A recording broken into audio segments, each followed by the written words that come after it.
Finance with வீரா பார்த்துக்கிட்டு இருக்க வருங்கால கோடீஸ்வரர்கள் இவருக்கும் வணக்கம். நிறைய மக்களுக்கு ஒரு பெரிய சந்தேகம் இருக்குது. அந்த சந்தேகம் என்னென்னா, யூலிப்பில் வந்து இன்வெஸ்ட் பண்ணுறது நல்லதா இல்லை மியூச்சுவல் ஃபண்டுக்கு போகிறது நல்லதா அப்படிங்கிற சந்தேகம் இருக்குது. அந்த பெருத்த சந்தேகத்தை தீர்த்து வைக்கிறதுக்காக தான் இந்த வீடியோ. Let's get started. இந்த சந்தேகம் அப்படிங்கிறத தாண்டி சில பேர் எடுத்துக்கிட்டீங்கன்னு வச்சிங்களேன், யூலிப்பா ஐயோ அதெல்லாம் வேணவே வேணாம், அதுக்கு பதிலாக நீங்கள் மியூச்சுவல் ஃபண்டில் டேரெக்டாக இன்வெஸ்ட் பண்ணுங்கள் அப்படின்னு சொல்லுவாங்க.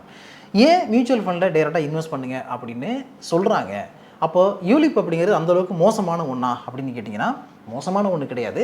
பட் யூலிப்பை விட மியூச்சுவல் ஃபண்டு உங்களுக்கு பெஸ்ட்டு அப்படின்னு பல பேர் சொல்கிறதுக்கு நிறைய காரணங்கள் இருக்குது. அப்போ எல்லாத்தை விடவும் பெஸ்ட்டாக இருக்கிறது மியூச்சுவல் ஃபண்டு தான் அப்படிங்கிற முடிவுக்கு நம்ம வந்துட முடியுமா?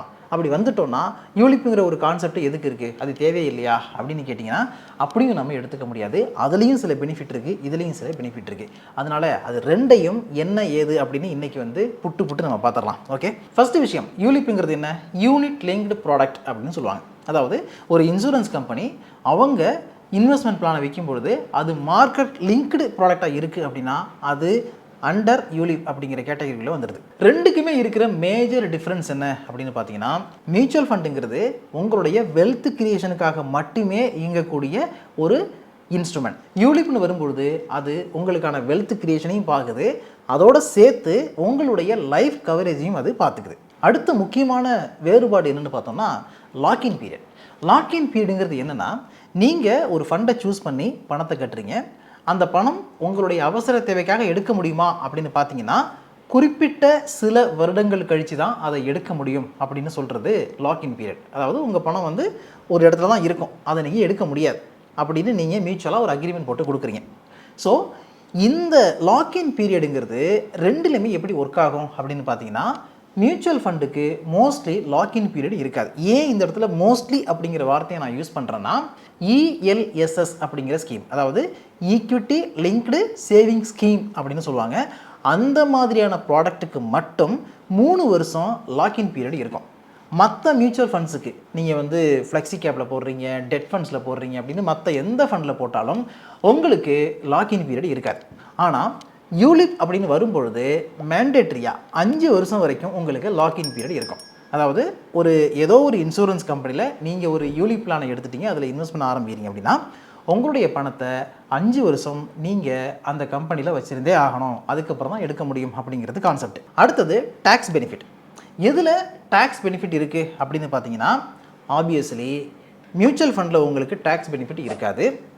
இந்த யூலிப் பிளானில் டேக்ஸ் பெனிஃபிட் இருக்கும். மியூச்சுவல் ஃபண்ட் நீங்கள் வந்தீங்கன்னா உங்களுக்கு இஎல்எஸ் ஸ்கீமில் மட்டும்தான் டேக்ஸ் பெனிஃபிட் இருக்குது, மற்றதில் கிடையாது.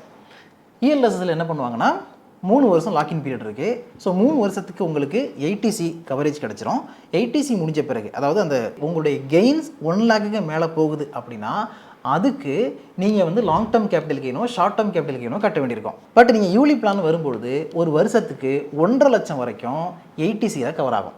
அதே மாதிரி யூலிப்புடைய மெச்சூரிட்டின்னு வரும்பொழுது மெச்சூரிட்டியில் செக்ஷன் 10D ஒர்க் ஆகும். ஆனால் அந்த செக்ஷன் 10D ஒர்க் ஆகிறது என்ன பண்ணிடுவோம்னா, நீங்கள் எடுத்திருக்கக்கூடிய அந்த பாலிசியோட சம்மஷூர்ட் அமௌண்ட் என்ன இருக்கோ அந்த சம்மஷூர்ட் அமௌண்ட்டுடைய 10% உங்களுடைய 1 இயர் ப்ரீமியம் வந்து எக்ஸீட் பண்ணக்கூடாது. அதாவது அந்த சம்மஷூரில் 10% அமௌண்ட் என்ன இருக்கோ, இப்போ வந்து 1 crore அப்படின்னா 1 crore 10%ங்கிறது 10 லட்சம். ஸோ ஒரு வருஷத்துக்கு நீங்கள் ப்ரீமியமாக கட்டுற தொகை 10 லட்சத்தை தாண்டி இருக்கக்கூடாது. அப்படி இருந்துச்சுன்னா செக்ஷன் 10D கவர் ஆகும். அடுத்த முக்கியமான பாயிண்ட் இதுதான், மியூச்சுவல் ஃபண்டுக்கும் யூலிப் பிளானுக்கும் ஒரு பெரிய கேப்பையே ஏற்படுத்தி கொடுக்குது அப்படின்னு சொல்லலாம். அது என்னென்னு பார்த்தீங்கன்னா, எக்ஸ்பென்ஸ் ரேஷியோ. மியூச்சுவல் ஃபண்ட்ஸை பொறுத்த வரைக்கும் இந்த எக்ஸ்பென்ஸ் ரேஷியோ வந்து செபியால் ரெகுலேட் பண்ணப்படுது. ஸோ அந்த ஃபண்டை மேனேஜ் பண்ணுற ஃபண்ட் மேனேஜருக்கு நீங்கள் கொடுக்குற சார்ஜஸ் தான் இந்த எக்ஸ்பென்ஸ் ரேஷியோங்கிறது. அது ரொம்ப கம்மியாக இருக்கும். 0.72%, 0.65%, சம்டைம்ஸ் வந்து 0.9% இல்லை 1% அந்த மாதிரி கூட இருக்கும்.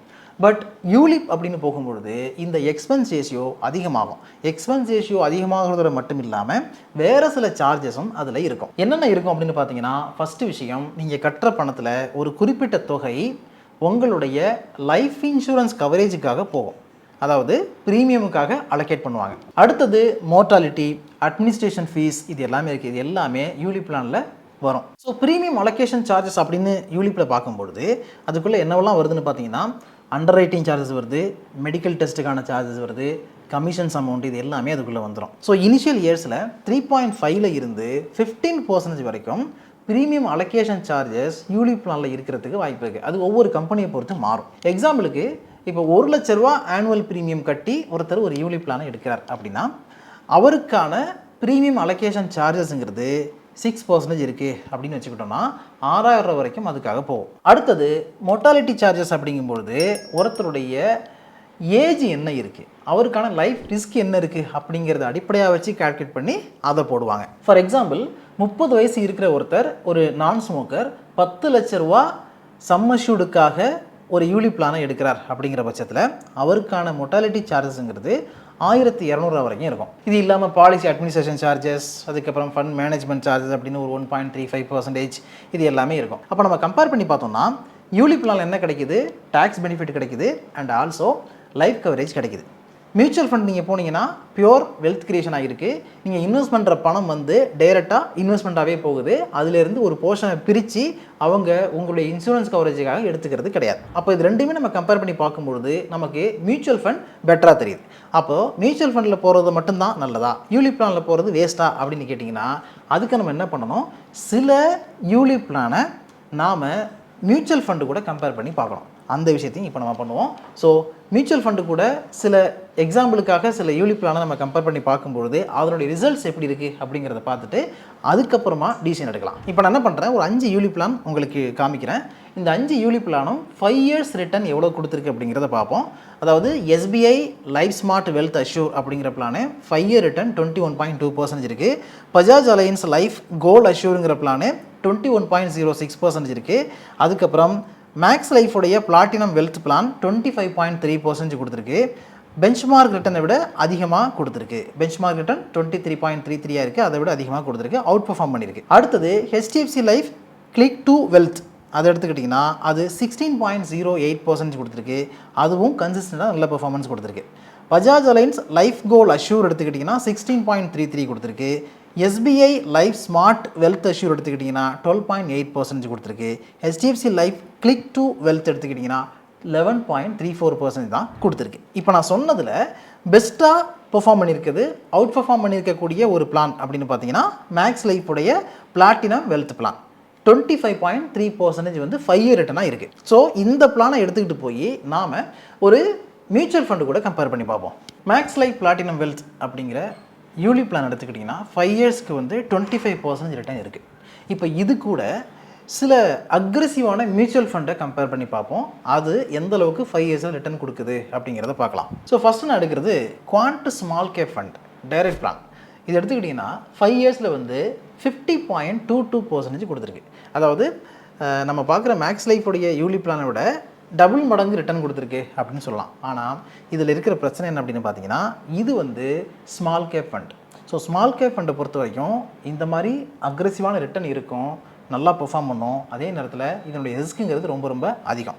நீங்கள் வந்து வேல்யூ ரிசர்ச் மாதிரியான வெப்சைட்டை போய் பார்த்தீங்கன்னா கூட ரிஸ்கோமீட்டர் வந்து ரொம்ப ஹைன்னு கொடுத்துருப்பாங்க, வெரி ஹைன்னு கொடுத்துருப்பாங்க. இப்போது இதனுடைய 1 இயர் ரிட்டர்ன் என்னென்னு பார்த்தீங்கன்னா 0.51% இருக்குது. 2 இயர் ரிட்டர்ன் பார்த்தீங்கன்னா 29% இருக்குது. 3 இயர் ரிட்டர்ன் பார்த்தீங்கன்னா அதுவும் 29% இருக்குது. 5 இயர் ரிட்டர்ன் போனால் 50% இருக்குது. அடுத்தது நிப்பான் இந்தியா ஸ்மால் கேப் ஃபண்ட். இதுவும் டைரக்ட் பிளான் தான், அக்ரெசிவ் குரோத் இருக்கக்கூடியது. இதனுடைய 5 இயர் ரிட்டர்ன் பார்க்கும்போது 41% இருக்குது. ஸோ அதோட கம்பேர் பண்ணால் இது ரொம்ப ரொம்ப சூப்பராக இருக்குது. ஆனால் இதுக்கும் ரிஸ்க் அதிகம், ஏன்னா இதுவும் ஸ்மால் கேப் ஃபண்ட் தான். 1 இயரில் 6% கொடுத்துருக்கு, 2 இயரில் 28% கொடுத்துருக்கு அப்படிங்கிறத நம்ம பார்க்குறோம். அடுத்தது quant ELSS tax saver fund. இது 5 இயரில் 35% ரிட்டர்ன் கொடுத்துருக்கு. இதனுடைய ரிஸ்கோமீட்டரும் வெரி ஹை அப்படின்னு தான் கொடுத்துருக்காங்க. ஸோ 1 இயர் ரிட்டர்ன் பார்த்தீங்கன்னா மைனஸில் போயிருக்கு, 5.27 இருக்குது. 2 இயர் ரிட்டர்ன் நம்ம பார்த்தோம்னா அது 23% இருக்குது. 3 இயர் ரிட்டர்ன் நீங்கள் பார்த்தீங்கன்னா 20% இருக்குது. இப்போ இது எல்லாத்தையும் விட்டுட்டு பராக் பரிக் மாதிரியான ஒரு ஃபண்டுக்கு, ஃப்ளெக்ஸி கேப் ஃபண்டுக்கு போகிறோம்னு வச்சுக்கோங்க. ஏன் ஃப்ளெக்ஸி கேப் ஃபண்டு நான் சொல்கிறேன்னா, ஃப்ளெக்ஸி கேப்னு வரும்பொழுது அவங்க லார்ஜ் கேப்லையும் இன்வெஸ்ட் பண்ணுவாங்க, மிட் கேப்லையும் இன்வெஸ்ட் பண்ணுவாங்க, ஸ்மால் கேப்லையும் இன்வெஸ்ட் பண்ணுவாங்க. ஸோ இன்வெஸ்ட்மெண்ட் வந்து டைவர்சிஃபைடாக இருக்கும். பராக் பரிக் ஃபண்டுடைய 5 இயர்ஸ் ரிட்டர்ன் எப்படி இருக்குன்னு பார்த்தீங்கன்னா 27% இருக்குது. மேக்ஸ் லைஃப் ஹெல்த்துடைய 5 இயர் ரிட்டர்ன் வந்து 25% இருந்தது, இது 27.98% இருக்குது. இதே ஃபண்டுடைய 1 இயர் ரிட்டர்ன் வந்து 14%. அண்ட் 2 இயர் ரிட்டர்ன் பார்த்தீங்கன்னா 24%, 3 இயர் ரிட்டர்ன் பார்த்தீங்கன்னா 22%. அப்போது கவனிக்க வேண்டிய முக்கியமான விஷயம் என்ன அப்படின்னு பார்த்தீங்கன்னா, யூலிப் பிளான்லையும் சில நல்ல பிளான்லாம் இருக்குது. அதாவது நல்ல ஃபண்ட் மேனேஜர்ஸ் இருக்கிறாங்க. ப்ளஸ் என்ன கிடைக்குது, யூலிப் பிளானில் இன்வெஸ்ட் பண்ணுறது மூலமாக நமக்கு கவரேஜும் கிடைக்குது. டைரெக்டாக மியூச்சுவல் ஃபண்ட் அப்படின்னு நீங்கள் போனீங்கன்னா அக்ரெசிவான க்ரோத் இருக்கிற சூப்பராக ரிட்டர்ன் கொடுக்குற ஃபண்டு இருக்குது. அதாவது ஸ்மால் கேப் ஃபண்ட்ஸ்லாம் இருக்குது. ஆனால் அந்த ஃபண்டு எல்லா இயர்லையும் நல்லா பெர்ஃபார்ம் பண்ணுமா அப்படின்னு பார்த்தீங்கன்னா பண்ணாது, கவுத்தும் விட்டுரும். ஆனால் இந்த மாதிரி இப்போது பராக்பரிக் ஃப்ளெக்ஸி கேப் ஃபண்ட் இருக்குல்ல, இந்த மாதிரியான ஃப்ளெக்ஸி கேப் ஃபண்ட்ஸ் எல்லாம் நம்ம போகும்பொழுது உங்களுக்கு டீசெண்டான ரிட்டர்ன் இருக்கும், பெஞ்ச்மார்க்கை விட அதிகமான ரிட்டர்ன் இருக்கும். யூலிப் பிளானில் என்ன ரிட்டர்ன் இருக்கோ அதுக்கு ஈக்குவலாகவும் அதை விட அதிகமான ரிட்டர்னும் இருக்கும். அதே நேரத்தில் பெரிய அளவில் உங்களுக்கு பிரச்சனை இருக்காது. ஸோ இப்போது உங்களுக்கு வந்து இது கிளியர் கட்டாக புரிஞ்சிருக்கும்னு நினைக்கிறேன். யாருக்கு யூலிப் வேணும், யாருக்கு மியூச்சுவல் ஃபண்ட் வேணும் அப்படின்னா, எனக்கு ப்ரொடெக்ஷன் இருக்குது, நான் ஏற்கனவே இன்சூரன்ஸ் எல்லாம் போட்டுட்டேன், ஸோ இன்வெஸ்ட்மெண்ட்டையும் இன்சூரன்ஸையும் கிளப் பண்ணிக்கிற ஐடியா எனக்கு கிடையாது அப்படின்னு நினைக்கிறவங்க டைரெக்டாக மியூச்சுவல் ஃபண்டில் இன்வெஸ்ட் பண்ணலாம். நல்ல க்ரோத்துக்கான ஸ்ட்ராட்டஜியை பில்ட் பண்ணி உங்களுடைய வெல்த் கிரியேஷனை நீங்கள் ஸ்டார்ட் பண்ணலாம். இன்னொரு பக்கம் எனக்கு வந்து இது வரைக்கும் ப்ரொடெக்ஷன் இல்லை, இன்சூரன்ஸும் கிடையாது, அதே நேரத்தில் இன்வெஸ்ட்மெண்ட்டும் கிடையாது, ரெண்டுமே ஒன்றா இருந்தால் நல்லாயிருக்கும் அப்படின்னு நினைக்கிற நீங்கள் இந்த மாதிரியான யூலிப் பிளான் எது பெஸ்ட்டாக இருக்கோ அதை போய்ட்டு எடுத்துக்கலாம். ஓகே, இதோட வீடியோ வைண்ட் பண்ணிப்போம். இதில் சொன்ன விஷயங்கள் உங்களுக்கு பிடிச்சிருந்தா நிறைய பேருக்கு ஷேர் பண்ணுங்கள். நம்மளுடைய ஃபினான்ஸ் வித் வீரா அப்படிங்கிற சேனலை சப்ஸ்கிரைப் பண்ணிட்டு அந்த பெல் ஐக்கானையும் கிளிக் பண்ணி வைங்க. இதை தாண்டி நீங்கள் நிறைய விஷயங்கள் டைரெக்டாக பேசணும் அப்படின்னு நினச்சிங்கன்னா ஃபினான்ஸ் வித் வீரா அப்படிங்கிற நம்மளுடைய இன்ஸ்டாகிராம் ஹேண்டில் டிஎம் பண்ணுங்கள். கூடிய சீக்கிரமே எங்களுடைய டீம் மெம்பர்ஸ் உங்களை கான்டாக்ட் பண்ணுவாங்க. ஓகே, அடுத்து ஒரு நல்லபடியாக மீட் பண்ணுவோம். அது வரைக்கும் உங்களை நீங்கள் பத்திரமா பார்த்துங்க. Thank you so much.